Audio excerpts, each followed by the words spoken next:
بیٹی کوئی بات کہے تو بڑا مشکل ہوتا ہے ٹالنا. اور اسی اعتبار سے واقعہ یہ ہے کہ میں بسا اوقات بمشکل اپنے آنسو روکتا ہوں اس واقعے کو بیان کرتے ہوئے کہ جب حضور کے سامنے حضرت فاطمہ آئی،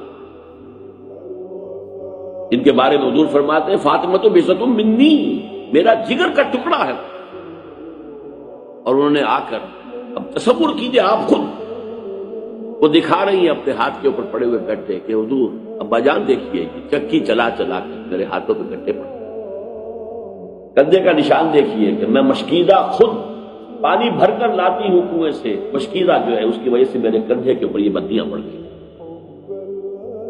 تو اب تو عام مسلمانوں کے ہاں بھی بڑی سہولت ہو گئی ہے، فراوانی ہے، اب وہ تنگ دستی اور عسرت کا دور ختم ہو گیا.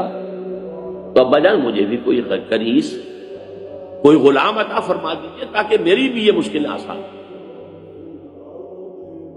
کیا بیتی ہوگی حضور کے قلب، تصور کیجیے.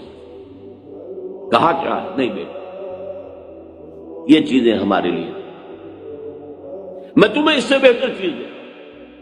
یہ کب عطا کی ہے حضور نے صلی اللہ علیہ وسلم اپنے جگر گوشے، جب یہ درخواست دے کر حضرت فاطمہ حاضر ہوئی.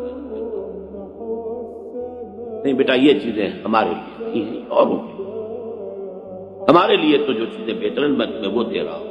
نماز کے بعد 33 مرتبہ سبحان اللہ، 33 مرتبہ الحمدللہ، 33 یا 34 مرتبہ اللہ اکبر کہہ لیا کرو.